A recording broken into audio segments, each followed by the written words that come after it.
Historical Society Speaker Series here in our museum. I'm Vincent Rossi, coordinator of the series. First, I want to get a brief introduction from the president of our Historical Society, Liz Malarkey. For your service to history. Thank you. Please. Hey everybody, thanks so much for being here this morning.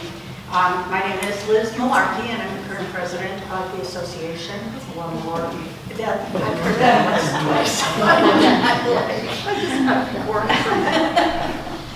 Anyway, welcome to our speaker series, which Vince does such a wonderful job with. Our mission at the Historical Society is to preserve the unique history of Rancho Bernardo and share it all with the public, as we are certainly doing today. To achieve this goal, we depend on volunteer staff to keep the museum open and operating. We also depend on memberships, donations, grants to maintain the quality of the museum.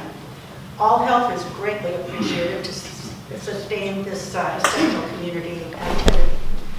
Again, we thank you for joining us today, and I would like to thank Vince. He does a marvelous job scheduling, and Mr. Vincent Rossi.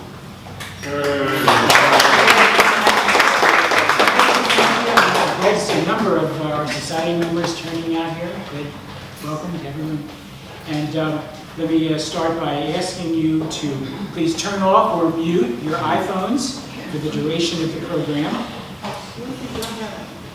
And I will fill you in on our next program, which will be September the 14th, when we will hear about a history of Balboa Park from the group Friends of Balboa Park, which is a group dedicated to preserving the park and promoting its use and history.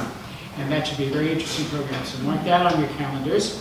Today's speaker, Dr. Sandra Bonura, an award-winning historian, will be presenting her latest book on the Sugar King of California, The Life of Claus Spreckels. She's the author of 8 books on various aspects of Hawaiian, San Diego, and Western history in general.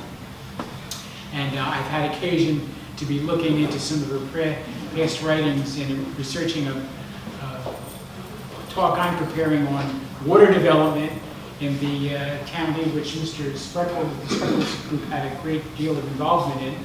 And they had a great deal of involvement in various aspects of San Diego as well as Hawaiian history.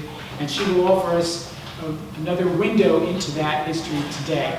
Without further ado, I'm happy to welcome Sandy Bonura. All right. Please don't have 3 seats up here. If anybody wants to sit up here, just can't see. You good?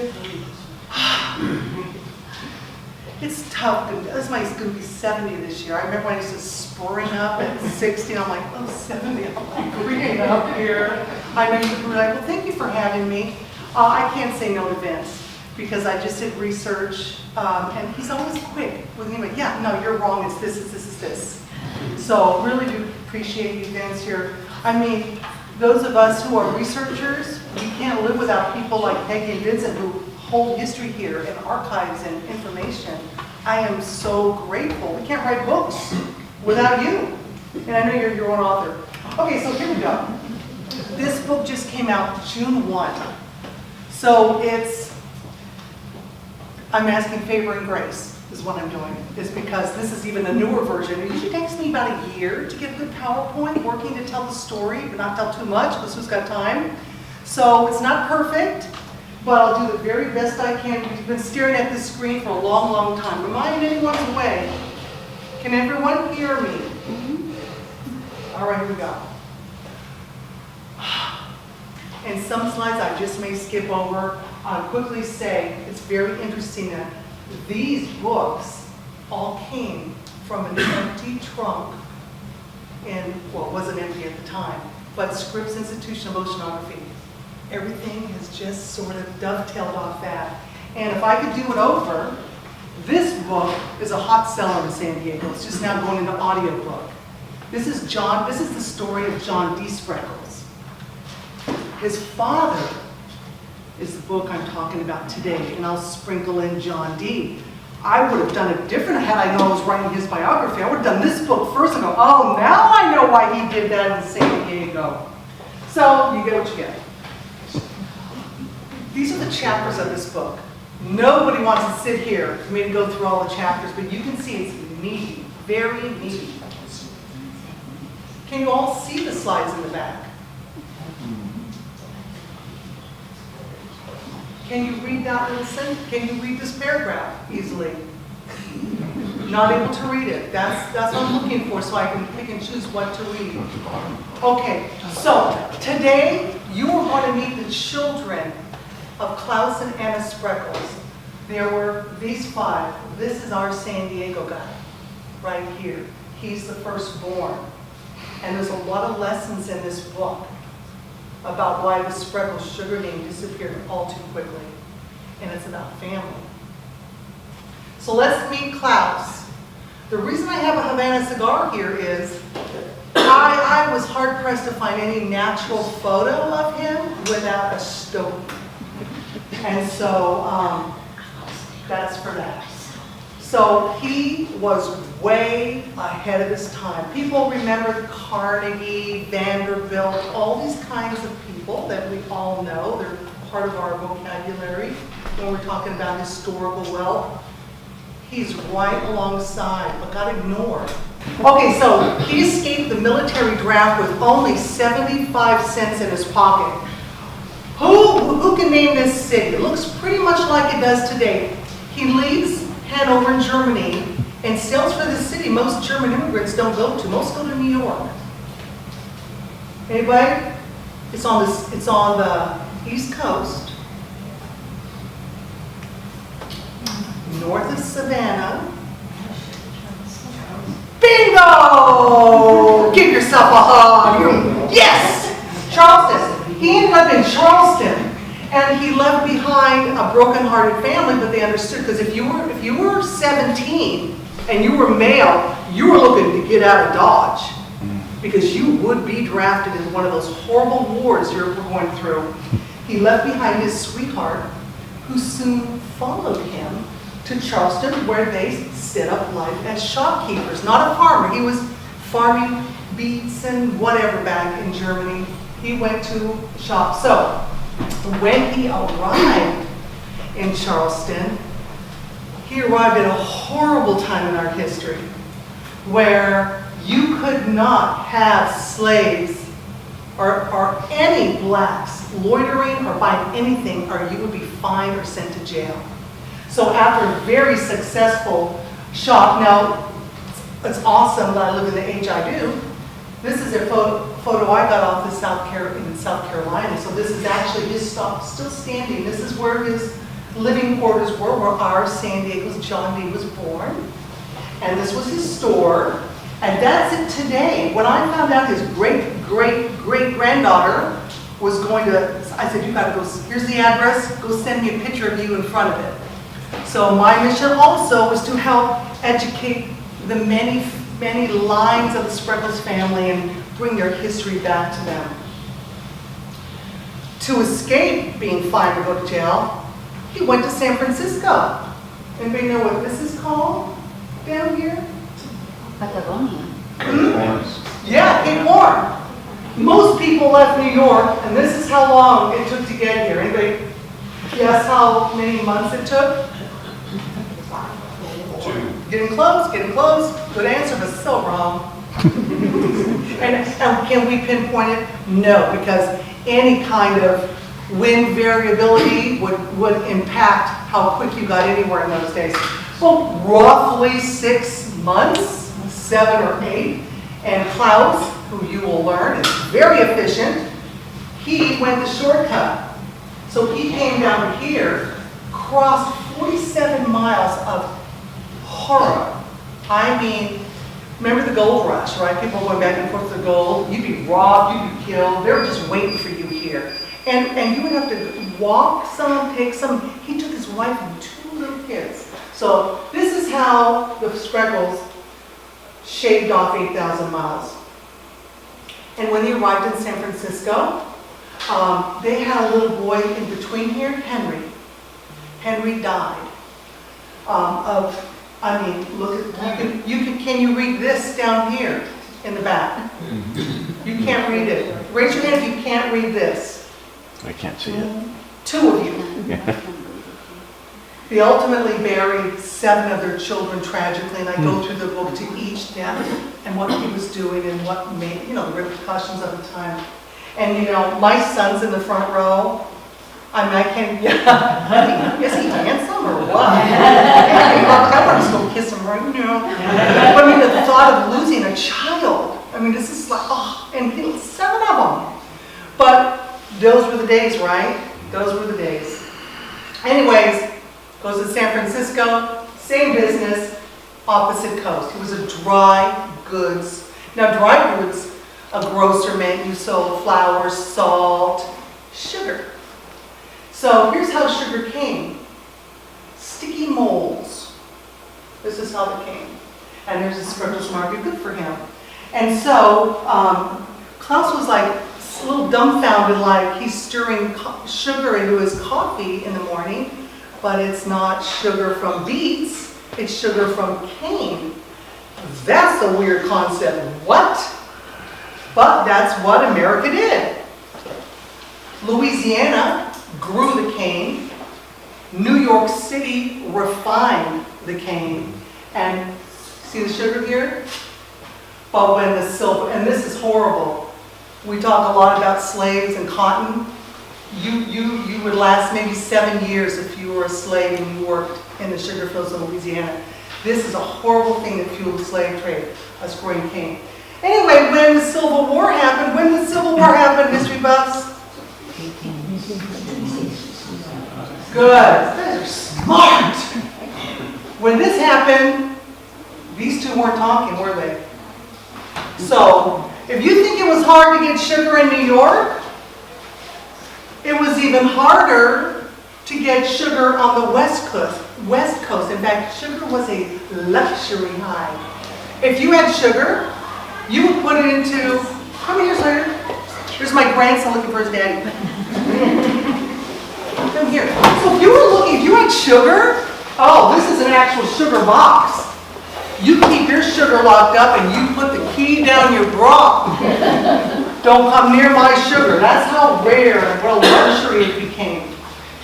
So, what every good German did, he transferred to a brewery. One thing, anyway, I just came back from a book tour up in Northern California. And these people in San Francisco know about steam beer. Raise your hand if you've never heard of steam beer. See, in San Francisco, you would get, everyone, they are purportedly the founders, and Christine to be specific.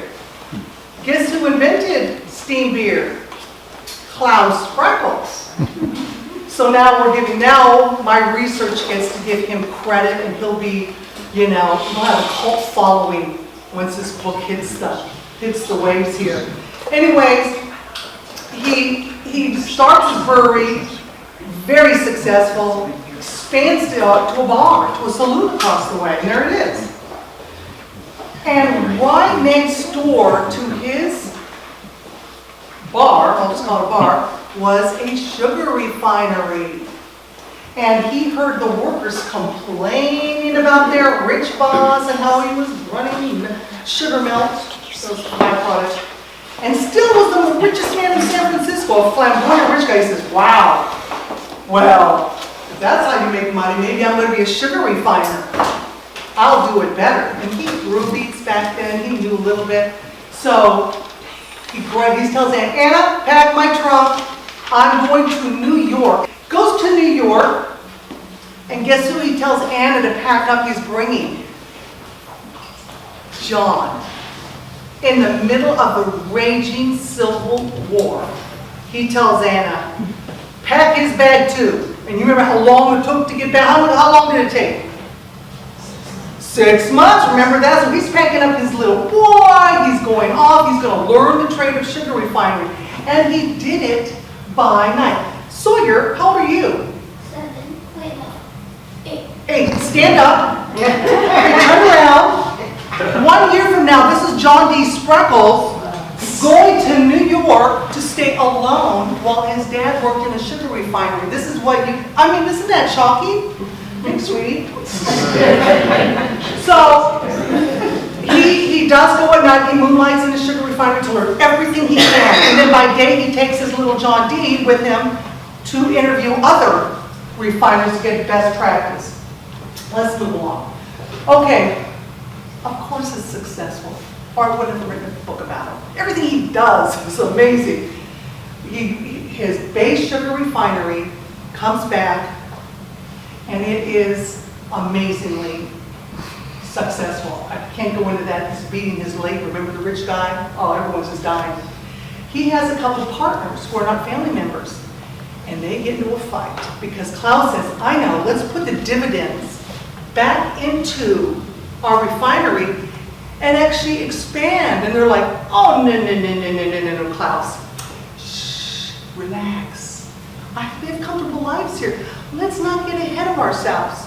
Well, no one tells Claus Spreckels not to get ahead of themselves. The public falling out after only 2 years made almost every rag newspaper in the coast. It was so volatile. And he says, I'm going to go to Germany, figure this beet thing out, and I'm going to refine beets, because we can't get cane anyway, it's hard and expensive, and I'm going to beat all these people. So, for context, when he's packing his bags to go back to Germany to learn how to refine beets, the 4-year bloody civil war ends. The nation is ecstatic. How many men do you think were lost in the Civil War? 600,000. You are so close. Next. 700,000. Right on from. I was at a talk up in Northern California, and actually the person who calculated it for history was there. She says, and I went, whoa, it is 700,000 men lost. You tell me how many girls didn't get a husband that year. And following that was the generation of spinsters. Soon as the Civil War is over, we're celebrating President Lincoln gets shot. So are we in crisis now? It seems like we're so divided as a nation right now. I just have to think about this time. It is, we don't always have nothing. So, of course he comes back after 2 years. Spoiler alert, he has this nervous breakdown. And he's a little sanitarian back there, and it's interesting reading about that time and sanitarians in general. Interesting. So he comes back, he's got some sugar beets in his pocket. And he puts an ad in the paper, trying to recruit farmers. They're like, nah, no takers. One person could tend a wheat field, but because of the complexity of sugar beets, that there's 40 people to tend to the same acreage planted in beets. So afterwards, you've got some farming questions. What's your name? Craig. Craig is the man right here. So they said, sorry. Well, he had a plan. He had to pivot. It's not doing beets, it's cost prohibitive. No, he couldn't get any farmers to sign on. Of course, he starts the largest cane sugar refinery, puts the flamboyant millionaire almost out of business, and his 2 rivals, they're barely getting by. Meanwhile, he's got the largest. But look here. Who the vice president of the company is? John D. Spreckels. He's 14 years old. His brother's A.B. Spreckels, who's 10. Stand up, Sawyer, again. I mean, come on, this is the secretary of the company. Because he said, oh, I learned my lessons with non-family members. I can't control them. So his children, on paper, were having this role. So he gets patents. It's an incredible time with the patents. In my book, you'll learn how the safety pin was created at the same time. It's just interesting research I had to go through. But now, remember those long, sticky, horrible ways sugar used to come to? And you had to use nippers and sugar. I mean, housewives who had cooked, they hated that sugar everywhere. Now our boy is doing crushed sugar, powdered sugar, and hello, he gives America its first sugar cube. So, pretty amazing. The San Francisco merchant opine, okay, It's time for all other people to retire. This guy has slain the giants. Here's his sons. Now they're growing. Look how old you are now, Sawyer. You've got a mustache.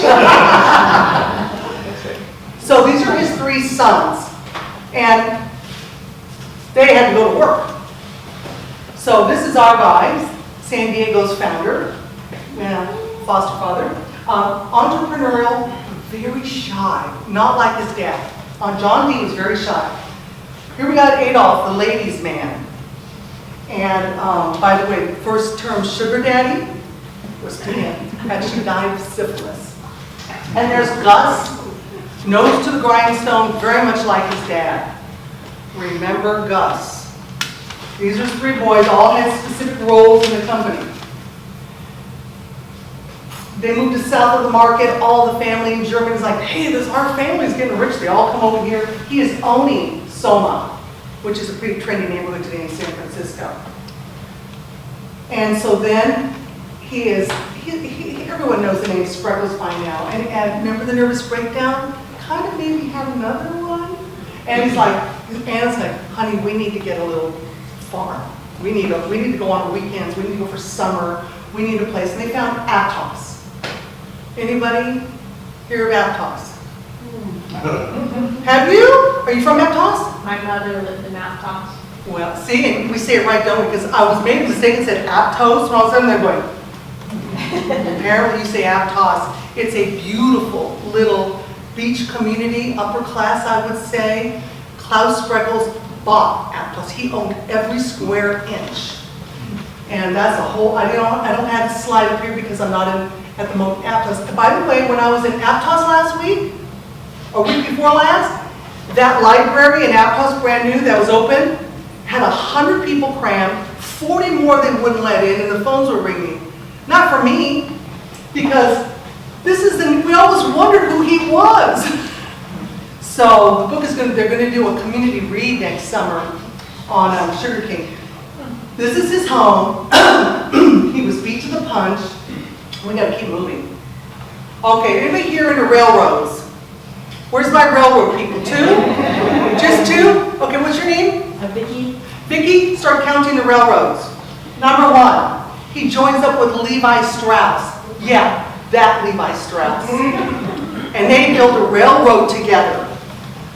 I don't know how he's getting all this time to build a railroad, but he does it. And it's Santa Cruz's first train. Again, won't go into it, different audience here. It was a big deal because nobody was going to Aptos. Your mother's, I don't know how she got there, but no one's going down there. And they have a train, and Capitola, have you been to Capitola, anybody? Big tourist trap. It's so crowded there. It makes me nuts. It's beautiful. Anyway, Frederick King wanted to Capitola, and Klaus says, I'm going to build a resort. So now, today, we can see at the Smithsonian, the Claus Spreckels engine for their narrow gauge train is on display. This is just the Aptos, what it used to look like, but this is his resort. It was spectacular.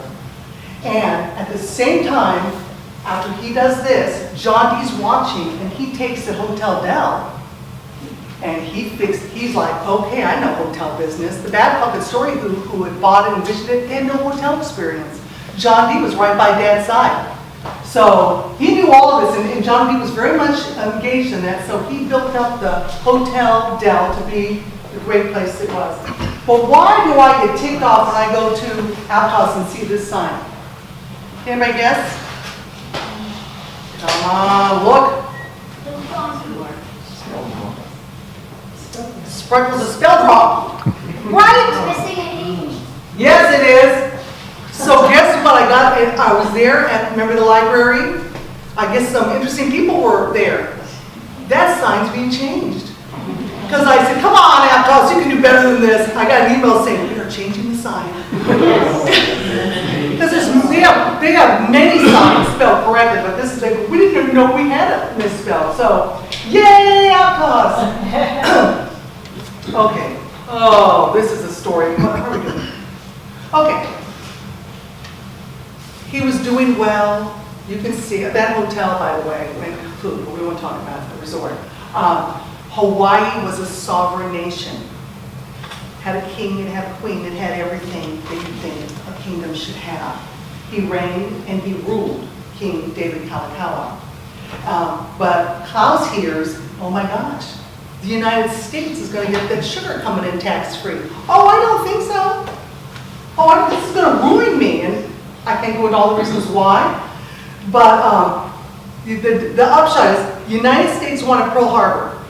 We wanted it so bad, we're willing to give them more money so they can build up their infrastructure. We'll let all your sugar come in free, and you'll get more money to build things up. Well, Claus Spreckels threw all the money he had on it. He went to Washington, fought in Congress, and wouldn't let that, even though President Grant signed it, Claus Spreckels, powerful dude, kept it from advancing for a year, which is to me stunning.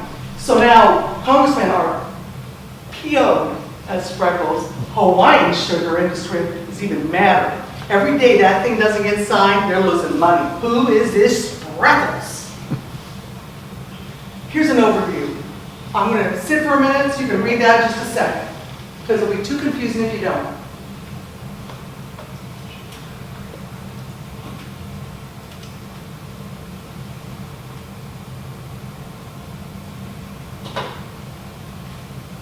So there's the old, if you want to know exactly how America got to the United States, my book will take you very nicely through it, but we don't have time. But here's what Klaus argued to Congress. Why should disloyal Americans living in a foreign land be rewarded over loyal, hardworking Americans? He never called himself an immigrant. Always I'm a hardworking American. He embraced it from the moment. It was the proudest thing he did. So let's look at who the disloyal were. Anybody here live in Hawaii? Lived in Hawaii? Okay. So the disloyal were the, I'm going to call them the missionary party, okay, because that's what they're called, but they were not. Hawaiian sugar industry wasn't being run by the Hawaiians, it was run by a bunch of haoles, white guys, okay? And they were the descendants of the missionaries who went to Hawaii from Boston in 12 separate companies. So look at the year. 1876, the parents were dead or gone.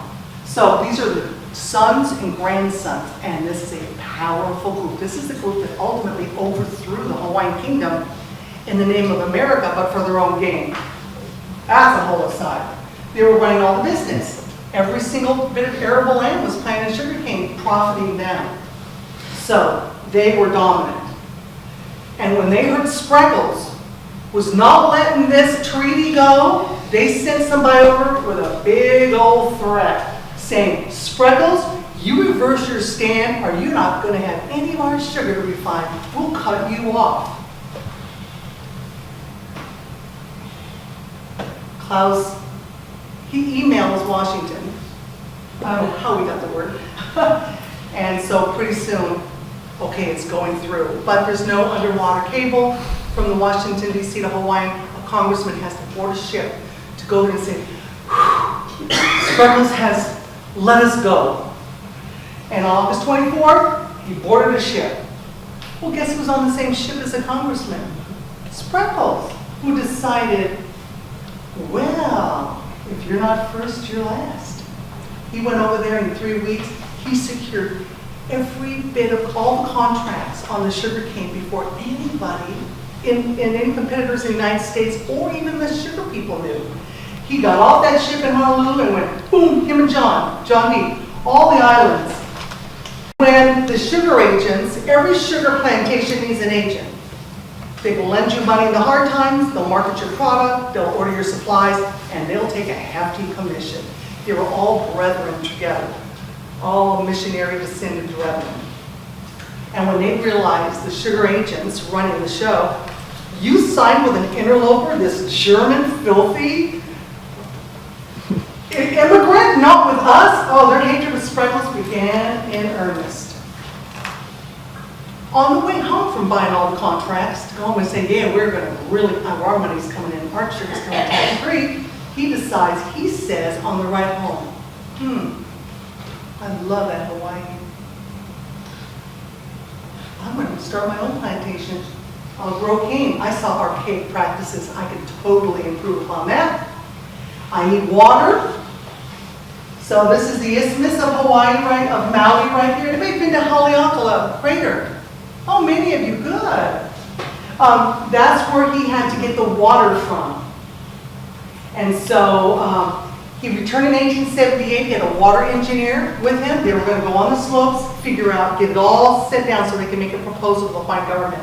Everything's ready to go.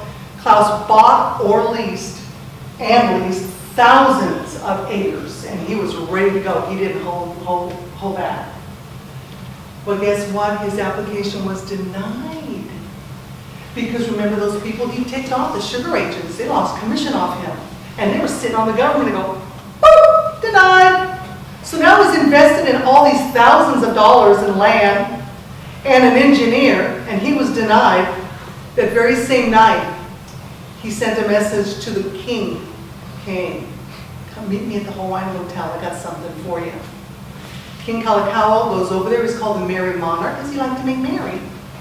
And spoiler alert, after that evening of lots of champagne, personal loans, government loans at low interest, and lots of lobster, the two of them went back at midnight, and Hawaiian historians call this the midnight deal. And this is where Claus Spreckels gets a little, he's like, this guy's, he gets not well thought on this deal.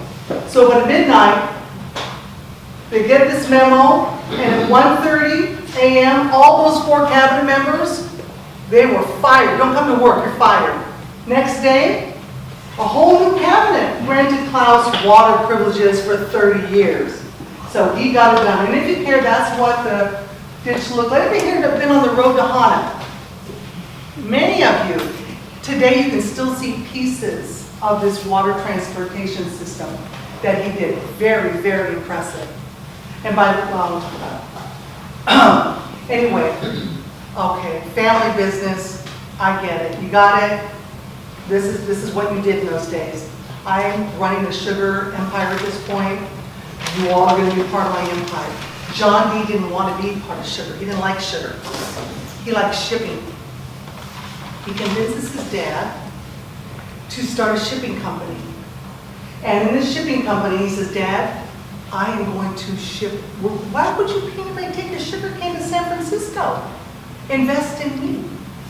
I will take your cane perfectly from Hawaii, and I'm going to start a whole shipping company. It just got bigger and bigger and bigger. And I will name my first ship the Claus Spreckels after you, Dad. So that's how that went down. And this guy was 26 years old, our John D. Spreckels, when he developed this shipping company. And by 1890, he had 7 luxury steamships. He's delivering the mail. He's so on time. Look at this. He's going to Hawaii, Samoa, New England. Every time a ship came in those days, the royal family would send the Royal Hawaiian banner. This is where all that hoopla used to come from, because now, for the first time ever in the history of Hawaii, they have regular service. And you and I can go to Hawaii, and we can have this menu, and we can sit under Tiffany lamps, because John D. liked it nice. So it was just amazing. This is his private yacht he was on when he discovered San Diego, he said. He just loved boats, but this is amazing. So now we have a vertical integration. This is how Spreckels became one of the richest men in the world in his era, one of 10, and the richest man in California, the richest. He's growing sugar, he's his own agent, he's transporting the big shipping, he's refining it, he's distributing it. Anybody think of another company like that today? A couple companies that have this vertical integration? Name one. UPS. UPS, that's a good guess. Anybody else? Amazon. Amazon. But is Amazon making their products? No. Awesome. Some. Apple. Ralph's. Ralph's. Apple. Starbucks. Total vertical app. Claus Spreckels' way, he showed those people how to do it. Anyways, lots of Hawaiian royalty appear in the book, and This gal, I've written other books on these missionary teachers. I wonder why they're all afraid of this woman, but Claus Spreckels wasn't afraid. He somehow got her to sell him those royal crown lands only royal family members could own. And boy, was that ever debated with all of the Hawaiians, with everybody going, you can't own that. And she had no right to sell it, which was proved later. But she needed the money. He had the money. They both got what they want. He became down as the first non-royal Hawaiian in history to own royal lands, and his reputation got sullied even further. Once he owned their land, he brought technology to Hawaii the likes of nobody's ever seen. Can I just point out, now he builds a railroad. Vicki, where are we at now? Maui? Yeah, how many railroads are we at? Oh, 4? 5? I don't know. Vicki, I'm a little hurt that you said you'd be counting the railroads. And now you missed the second one. Oh, I'm sorry. He builds a railroad. Why do those poor laborers let's get a railroad? And so, look at this electricity. I mean, this is 1885. The White House didn't even get electricity in 1891. This is how progressive this man was. And so, here, the Spreckelsville is in Maui. It's got a whole following. He was the largest taxpayer in the kingdom. I mean, he brought over steam plows. Nobody had ever seen that. It's just these big puffy monsters in the world. Oh, there's puffy monsters in Maui. People came over to see him. Pretty amazing what he did. When the kingdom flushed with money, the king, Spreckels money, the king goes on a spending spree. Goes around the globe. I want a palace. I'm going to have my own currency. Well, I have to have solid gold ground. And I need a coronation. And by the way, Claus Spreckels, you're now Sir Claus. He was knighted. Now everyone's freaking out. All the houses in the government and the Hawaiians. Are you kidding me? You were spending masses of money, king. We're all hungry. What are you doing? Claus says, hey, king, you got to cool it. You are spending way too much money. It's just out of control. He truly wanted to have more of a... The king had good intentions. He wants some infrastructure. We had a little bit of a drinking problem and some other things. But anyways, it was just a hard time. He was doing all these things. Anybody been to Eolani Palace? Well-traveled people here. Now that he's Sir Claus, Michael D. Young, the editor of the San Francisco Chronicle, whose, by the way, paper is for hire. So he starts slamming Claus in the newspapers. Lord Sugar Barrel, Kanaka Knight, Commercial Monarch, ticked him off. But when Spreckels was getting hit, like here with the Chronicle, already his brother was dead in the ground, buried for this other kind of slander to someone else. But here's Michael DeYoung. It's crazy. It's almost like, what's that rag magazine that tells stuff that's not really true?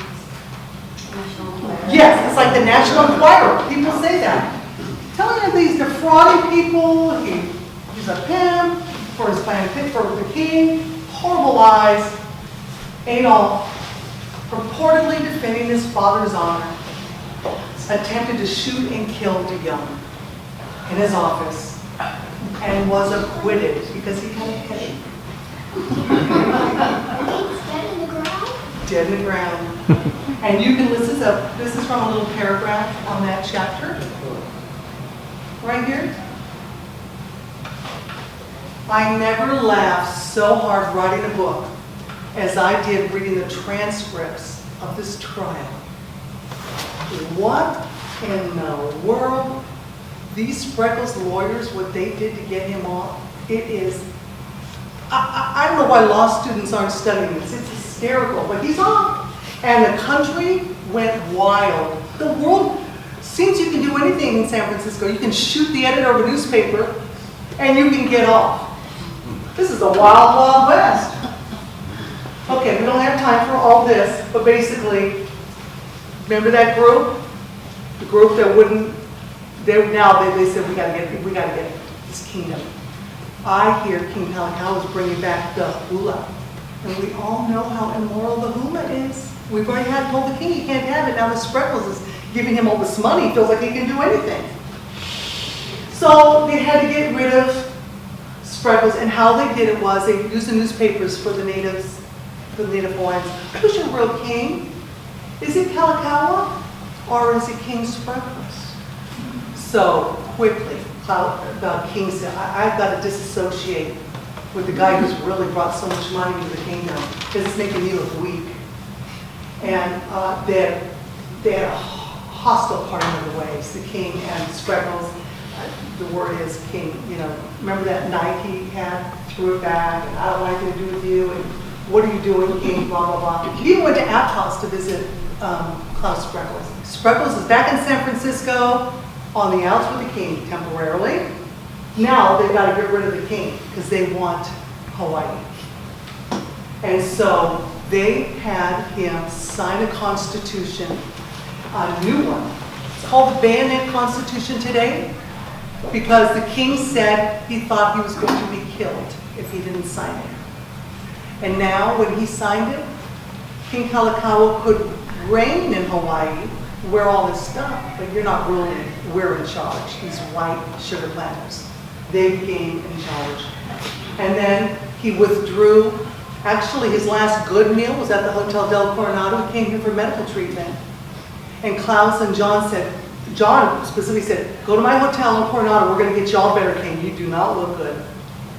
He went there on his last meal. He had to leave quickly. It was New Year's Day. Goes back to San Francisco in the Palace Hotel. And he dies. And Hawaii doesn't even know it because they don't have the cables. So he dies in San Francisco. Klaus is by his side when he dies because regardless of what anybody said, their friendship was real. Where did he die? Oh, I'll tell you all about that. And then his sister ascended the throne, Queen Liliuokalani, and now they said, oh crud, now we got to get rid of her. We got that king in line, but this queen, she's kind of smart. Well, she spoke 7 languages, highly educated, Queen Liliuokalani. And her first act as queen, oh, we're getting rid of that constitution. So they had to get rid of her before she got that signed, and that's exactly what happened. We, America, locked her up in her own palace. She was there as a prisoner in her own palace. You can visit that room. And then Klaus is like, oh my gosh. He came back to see what he could do to help the royal family, the queen. And they said, oh my gosh, he's back. Moneybags is back. The queen's most powerful supporter is back. Let's get rid of him. So they put a death threat on his mansion gate in Honolulu with blood. It was simulated. It was red paint, simulated blood, like we're going to kill you. So Klaus took that very seriously. He and the family, they went back to San Francisco, and history, you already know the history. I'm only going to use this for Hawaii, this slide. These are some of the things that they did. Back in San Francisco, Hawaii's, he still has all his holdings in Hawaii, doesn't he? So he builds up the Call building. He builds up real estate. This building, the Call, the Spreckels building, is the most iconic building in San Francisco. I dare you to find a postcard at the time. You won't see it in it. Gorgeous, and he made sure it was a little bigger than the Chronicle building. So he could look down and, poof, we almost killed you, but we did it. So at the same time, his dad's building up San Francisco. Our John D. is building up Coronado and San Diego. He's building dams. He's building transportation, all the infrastructure and the superstructure. He turned D Street, San Diego, to Broadway. He's building up this beautiful, nice and neat Chicago-style architecture in San Diego. And he's still living in San Francisco, our John D. He owns a Call newspaper in San Francisco. He buys the San Diego Union to control the narrative when you're building.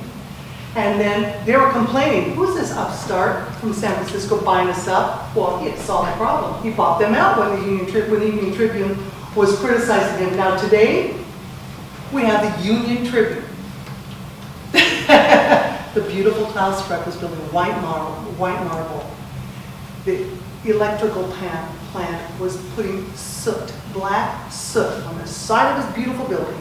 Claus Spreckels called Joe Crockett. You better do something about this. My tenants are complaining they can't breathe, and you're marring my building, Crockett. To no response. One day they're lunching at the Pacific Union Club. Claus says, "There's Crockett who's not returning my phone calls." Walks over to him. Crockett says, "Spreckels, I make it a practice not to discuss business at the club." Well, you don't publicly snub Claus Spreckels. He went, within 2 hours, he had engineers and he had his lawyers, and they were all ready to start his very own independent light and power company to put Crockett out of business. In 2 years, it kept expanding. It was all the customers were happy to get paying less prices, getting better product.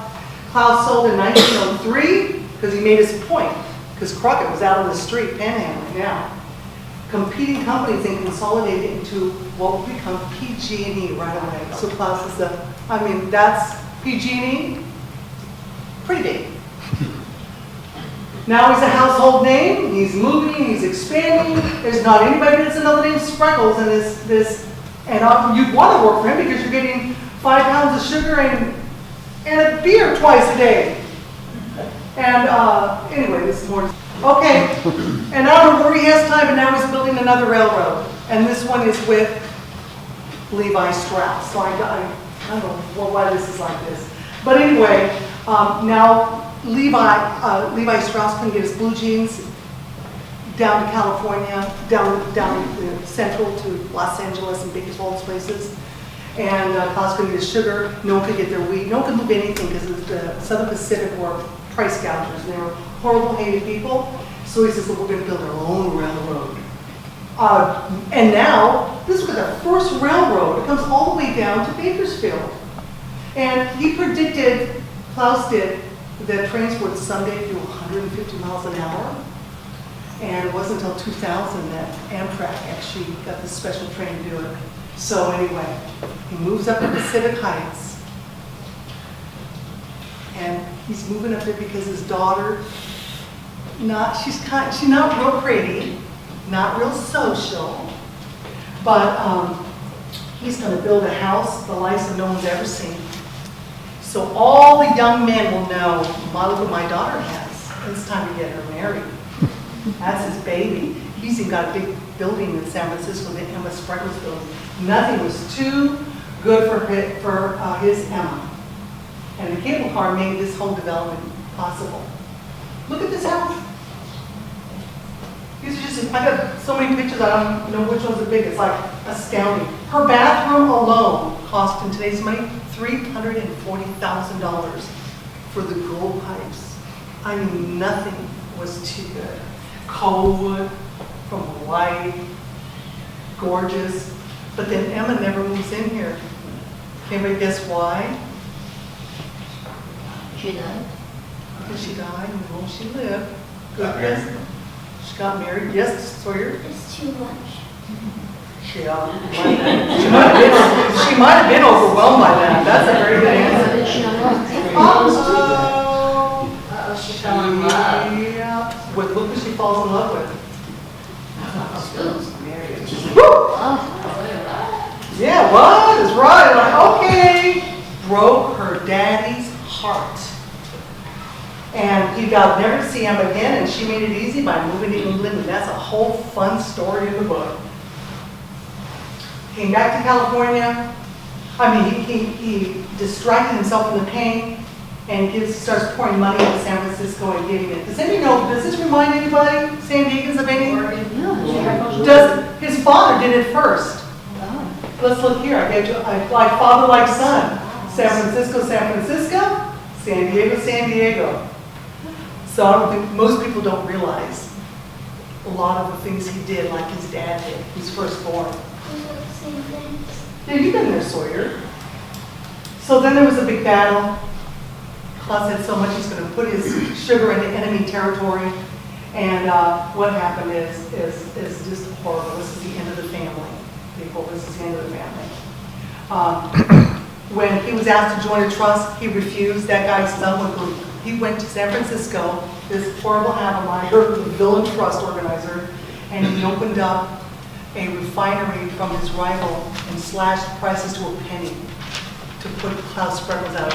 He says, "Oh, you did that to me?" So he goes back and puts his son Gus in charge. of the world's largest, most refinery, the biggest refinery at the time in Philadelphia. Well, Gus made it work because he had sugar in his blood, but Claus, for a series of events I have no time to tell you about, he wanted it out. It was too much for him. Havmeyer fought Dury to put that thing out. He sent rats in to go in the sugar. They broke machinery of the Spreckels refinery. They kidnapped men that were working. They did anything they could to shut it down, but it never worked. But then the government shut down Havmeyer because trusts are now illegal. And Havmeyer said, I'd like to buy the refinery. And Gus said, oh, H-E double hot sticks and never. But Claus, at the Hotel Del, by the way, in a little corner, brokered a deal to sell it without telling Gus who was running it. Never had someone felt more betrayed by their own father to do that, especially when he was running the refinery. So when this is his letter, he published in a newspaper. Gus published this saying, I never stole money, Dad, because Adolf accused him when the sale went through. Gus may have stolen a lot of money, Dad. Well, Claus believed Adolf, this is our sugar daddy. Rudolph, the young one, sided with Gus. John sided with Adolf, and the war was on and on and on and on and on for decades. And then the boys, lawsuits followed. Rudolph and Gus, the two youngest boys, gained control of all he had built in Hawaii. We've been through that, so you know what he's got. And then the sugar competitors. So Claus was brokenhearted. There's this quote, I was never beaten but once in my life. It was by my own boy. Stole everything in Hawaii. That's a whole story. And so they then outmaneuvered the Spreckels sons and gained control. And so now Claus had nothing, and it slipped away. Family divided. This is how the family was for the next decade.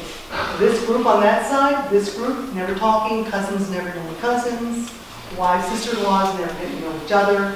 She doesn't get to see these grandkids because Claus hates them. Look what they did to Hawaii. They outmaneuvered, they stole his things. And these are, John D can do no wrong, and his brother Adolf just keep him busy. Some of the lawsuits. It's like, you think the Kardashians get followed? People, this is a veritable soap opera. He was so hurt, he disinherited all three kids and gave Adolf and John D. $25 million, which then John D. started pumping into San Diego. Wow, we need some more streetcars. We need another dam. We need this. We need more buildings and property. Coronados, let's build it up. He poured all the money into San Diego. It was 25 because Claus realized it's now or never. I got to give my boys this money because they're going to guard my sugarcane industry because now I want to do beets. This is my time before I die. I got to do beets. And I'm always reminded of the scripture, from everyone who has been given much, much will be required. When Claus gave those boys that $25 million, he fully expected, that's a lot of money. In those days, you better watch my businesses, boys, because that's beets now or never. So he does a full campaign to get people to grow sugar beets.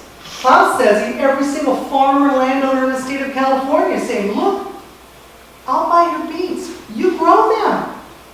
Here's some seeds, sample it. It's no risk. If it doesn't work, feed it to your animals. But I'm going to buy the refinery and I'll buy seeds, but you just have to listen to how I farm, because now he's a self-taught agronomist, and it's like, we need to do crop rotation, fertilization, things that California farmers weren't doing. And anyways, Watsonville. You know where Watsonville is, Craig? Mm-hmm. You two know Watsonville. Anybody else been to Watsonville? Wow! Do you? So it's real near Watsonville is where he wanted. All the states in California. Oh my gosh. Even a place in Northern California. I think it was even Ramona. I'm not sure.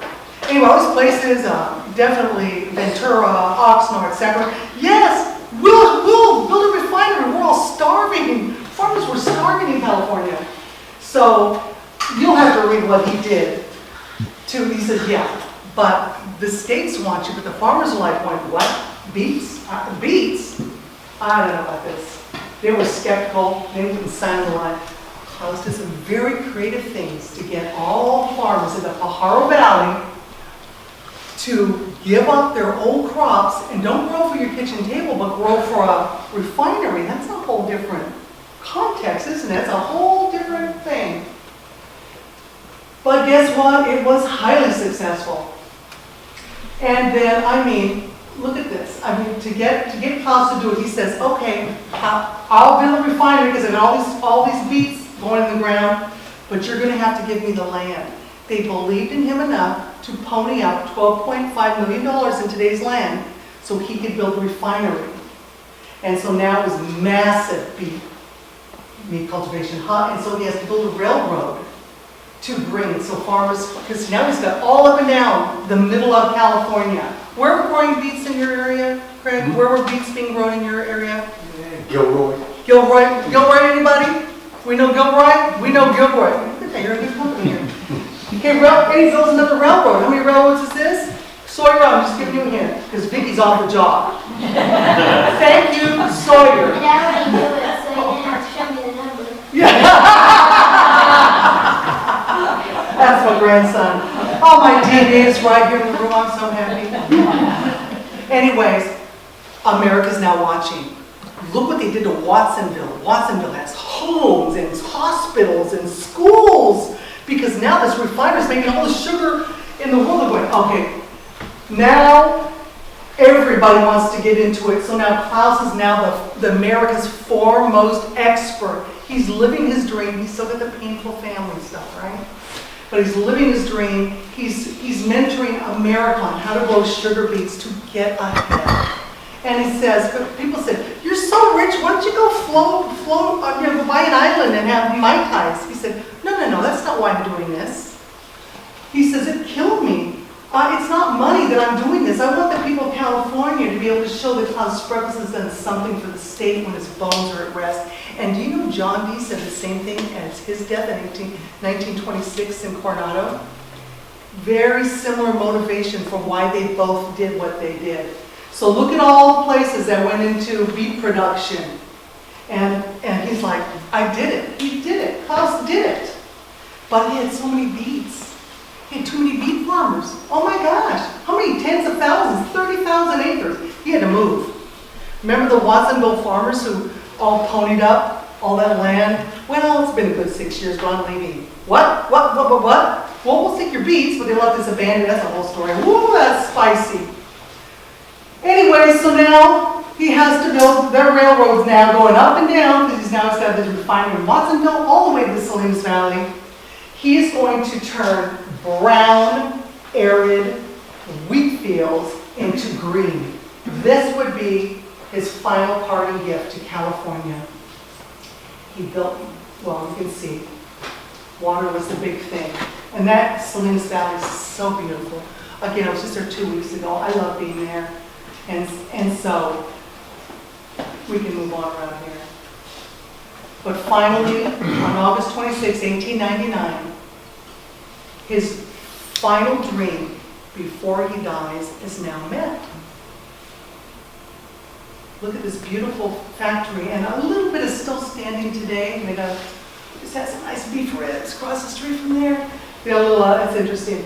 Anyway, look at, there's beets from all the eyes can see, and now with an annually of 120,000 tons were being shipped across America. So powder, liquid, for every use you can imagine. Spreckels was just, Spreckels sugar was it. And now we need a new railroad. How many railroads are we at now, Sawyer? 5 railroads. It's incredible. Who can even build 1 railroad, let alone 5, and then do all that he's done? I don't know why I didn't have a heart attack at 60 myself. But anyways, Now he's got, now everybody can go and see San Francisco, they can go everywhere, because not only was it taking beats every which way, it was now taking people. And some of the memories I heard from the people coming were surrounding the Pajaro Valley Consolidated Railroad. There's a whole museum to this. It's part of the culture and identity of the farming community and the grandparents and uncles. It's a very big deal. And then this is an interesting story. When the Brown Valley turned green, John Steinbeck's father was out of business. He ran a wheat mill. There's no more wheat. He went to work for the Spreckels family, which means his son John Steinbeck, yes, the John Steinbeck, found his, well, you can see all these books about all the farming community. I spoke at the National Steinbeck Center. And before he even walked in, before anybody was even allowed in the door, this man met me at the door. And I'm like, who's this guy? He's like running towards me. Are you her? Are you her? Who are you looking for? Because I was by myself. My husband was looking for a place to park. And he says, he holds up my book. Oh yeah, you have my book. And he starts crying. And I'm like, what? One of the descendants had already given the book. He'd already read my book. He's got on here. He worked for Spreckels Sugar Factory for 55 years. And he had brought some of the other workers in to see me talk at the Steinbeck Center. It's like this book validated his whole life. It was so moving. And meanwhile, it's like this. I couldn't even breathe. For probably 3 full minutes, he was holding me so tight, crying. I was so moved, I'll never forget it. And then here's this legacy town, still standing today, the town of Spreckels. What a looker, huh? Jimmy Dean, whoa. So this was East of Eden. That movie was actually filmed in the town of Spreckels. This is it today. There's me 2 years ago sitting on the porch of one of the houses in Spreckels. These are the little houses. The whole entire town is a historical, Monterey, historical, you can't do anything. It's a time capsule of what Claus Spreckels did for his workers. And it wasn't a company town, he owned it, they owned it. It's a beautiful story, and there are very private people who live there. I love those people. So this here, this is 1898. That's it right there, still standing today. This was added on in 2006. Claus had always meant to expand it, but he died. And all these houses had to match the architectural style. So there's which side of the road do you live on? You know? And so this is, to me, when I go there, and I've been there now 4 times, I cannot stay away. That's his legacy. It's an island. He built this vast underground irrigation network to water the beet field, and he transformed this valley into farmland. Today, look at it today. So when that made the introduction to lettuce possible during the 20s. Now, I'll go back to that. That was in 30. That was 1980. That was 2 weeks ago. It's still the same. I went down here and took these pictures. Somebody needs to get down there. I took a video. It's like, talk about a time capsule. You're like, whoa! No one has been down there. They're very private, but some kid let me down there. Some son of the manager was like, yeah, take me down there. So she got really mad because I posted some on Facebook. How dare you? Oh well. Yeah. Let's go back to Claus for a minute. He goes back to Hawaii. Last aloha. He's no longer the ruthless interloper. Now they welcome him. One of the things I love that I read in the newspapers in Hawaii of the day, Claus's ship was coming and he wanted to see Hawaii one last time, 1905. And they said they saw this old man get on a cane and look over the railing of the ship. And he said to Anna, why are all those people here? What's going on? He didn't know. They're all there for him. Thousands lined. They came from all islands to see the man who gave them all this infrastructure and whose name was sullied in those little transactions. But now he was the greatest entrepreneur, loyal only supporter of the monarchy, blah, blah, blah. I mean, he was a basket case, emotional crying wreck the whole time, and I can see why. So back to Slingsby for just a second.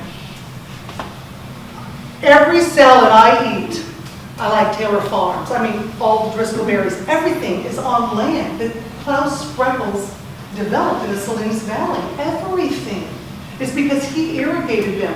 We are, California, the salad bowl of the world. Thank you, Claus Spreckels. They need to get some statue and put it right in the middle. I mean, he just gets little credit for all this. Then the earthquake happened. Right after we got back from Hawaii, John D. goes to San Francisco, comes to San Diego because he's got a hotel. He's one of the lucky ones. And that's where he stays. After the 1906 earthquake, he's our John D. Spreckels in San Diego. I learned some amazing things from this earthquake. It's all in the book. It's all heartbreaking. And he said to the press, look, I got a lot of money, but I'm going to stay here and give it all back to San Francisco. I'm going to help rebuild it. And then, while the earth, guess what happened right after the earthquake? He lost a lot of stuff, his refinery in San Francisco. But remember the Howleys that took over the government and had the refinery? They were secretly building a refinery in Crockett and called C&H. California and Hawaiian. They didn't want the Spreckels family to know about it. And when Claus learned what happened, my boys, after giving them $25 million, have lost. Now C&H is in control. Didn't they know they were here? He was just devastated. And so I guess the only thing I want to leave you with, because he left so much money back, do you wonder what the Spreckels name would mean today? Had they got along? There wouldn't have been C&H for the first place, it'd still be Spreckels. But because they never forgave, they never forgot, and that went down the family lines. Because it wasn't until I came along and started introducing people with the first Empire Builder book that they even got to know each other. So it's really sad. And anyway, there's a lot of legacy here. But I guess the San Francisco Chronicle called my book, they said his legacy survives on the single Spreckels factory. I say no, that's not a single. It's all the Salinas Valley. It's 50% of Americans eat beet sugar today. 50%. California, we're cane.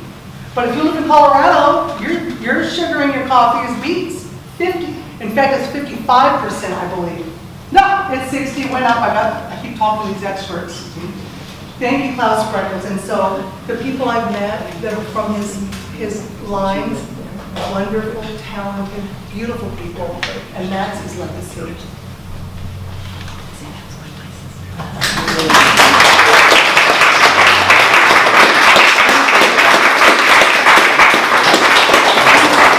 Any questions that would benefit the group?